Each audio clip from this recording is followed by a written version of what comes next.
मैं घर से बाहर निकली तो मेरे होश ठिकाने आ गए। मैं बाहर की दुनिया को बहुत आसान समझती थी, लेकिन अब मुझे समझ आया था कि बाबा कितनी मेहनत से हमारे लिए रोटी कमाते थे। मैं हमेशा बाबा से नाराज़ रहती थी कि वे हमारी ख्वाहिशें पूरी नहीं करते।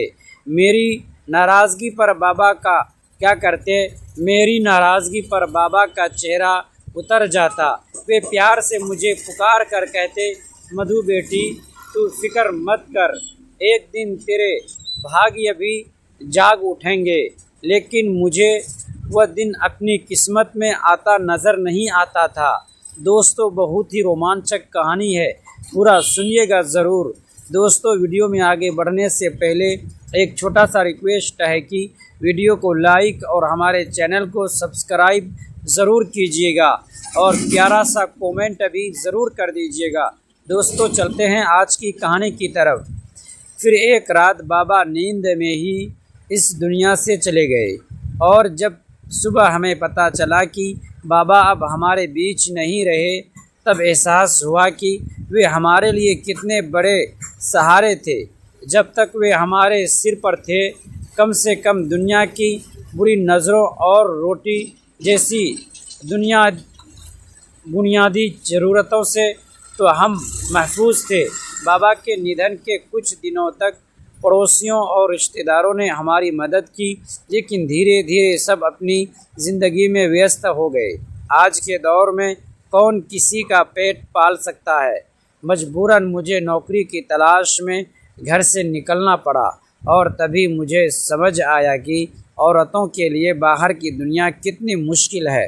किसी कंपनी में मुझे नौकरी नहीं मिली। हर जगह पहले से हज़ारों लोग मौजूद थे। मैंने स्कूलों का रुख किया तो वहाँ आधे दिन से ज़्यादा काम के बदले सिर्फ 6,000 रुपये मिल रहे थे। उसमें भी हर स्कूल वाला तजुर्बा मांगता था और मेरे पास कोई अनुभव नहीं था। बहुत तलाश के बाद मेरी एक दोस्त के भाई के ज़रिए मुझे एक पिज़्ज़ा हाउस में वेटर की नौकरी मिल गई। वह शहर के भीड़ भाड़ वाले इलाके में बना हुआ था, जहां 2000 वक्त की भीड़ लगी रहती थी। मुझे काले रंग की फिटिंग ड्रेस पहनने को दी गई, जिस पर पिज़्ज़ा हाउस का नाम लिखा था। अगले दिन से ही मुझे नौकरी पर बुला लिया गया। उस नौकरी के बड़े अजीब काम थे। उन्हें एक मॉडर्न लड़की चाहिए थी, जिसके छोटे बाल हों और वो जो बहुत सारा मेकअप करके ग्राहकों के सामने खड़ी रहे। मैं यूनिफॉर्म बैग में डालकर घर लौट आई। अभी तक फैसला नहीं कर पाई थी कि ये नौकरी करूं पर या कोई और नौकरी करूं या नहीं, क्योंकि इतने सारे मर्दों के बीच छोटे कपड़े पहनकर खड़ा होना मेरे लिए बहुत मुश्किल था। लेकिन भूख इंसान से सब कुछ करवा देती है। घर पहुंची तो माँ परेशान खड़ी थी। उन्होंने बताया कि बिजली विभाग वाले आए थे और हमारी बिजली काट गए हैं। माँ की बात सुनकर मेरा दिल बैठ गया। गर्मी अपने चरम पर थी और बिना बिजली के रहना बहुत मुश्किल था। माँ की आंखों के आंसू देखकर मैंने फैसला कर लिया। मैं उन्हें गले लगा लिया और कहा कि मुझे अच्छी नौकरी मिल गई है। माँ ने मेरे सिर पर हाथ रखकर कहा, अब तुम ही मेरा सहारा हो, तुम्हें ही अपनी बहनों की शादी करनी है। उनकी बात ने मेरे कंधों पर एक भारी जिम्मेदारी डाल दी थी। अगले दिन मैं पिज़्ज़ा हाउस पहुंची। वहां एक दूसरी लड़की ने हमेशा बाबा से नाराज़ रहती थी कि वे हमारी ख्वाहिशें पूरी नहीं करते। मेरी नाराज़गी पर बाबा का चेहरा उतर जाता। वे प्यार से मुझे पुकार कर कहते, मधु बेटी, तू फिक्र मत कर, एक दिन तेरे भाग्य भी जाग उठेंगे। लेकिन मुझे वह दिन अपनी किस्मत में आता नज़र नहीं आता था। घर से बाहर निकलकर जब मैंने दुनिया को करीब से देखा, तब समझ आया कि ज़िंदगी केवल सपनों और इच्छाओं का नाम नहीं है। हर छोटी बड़ी चीज़ के पीछे किसी की मेहनत, संघर्ष और त्याग छिपा होता है। सुबह से शाम तक काम की तलाश में भटकते हुए मुझे एहसास हुआ कि 2 वक्त की रोटी कमाना भी कितना कठिन है। शुरुआत के दिनों में मुझे कई जगहों से निराश मिली। कहीं अनुभव मांग गया, कहीं पढ़ाई कम होने की वजह से मना कर दिया गया। कई बार ऐसा भी हुआ कि पूरा दिन भटकने के बाद खाली हाथ घर लौटना पड़ा। उन दिनों में रात को देर तक जागती रहती और सोचती कि बाबा आखिर इतने सालों से ये सब कैसे सहते आए होंगे। धीरे धीरे मैंने एक छोटी सी दुकान में काम करना शुरू कर दिया।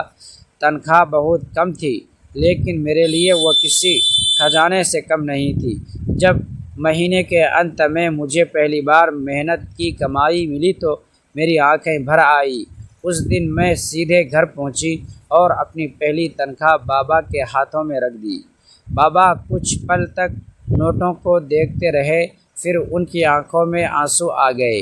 उन्होंने पैसे वापस मेरी ओर बढ़ाते हुए कहा, ये तेरी मेहनत की कमाई है बेटी, इसे अपने पास रख।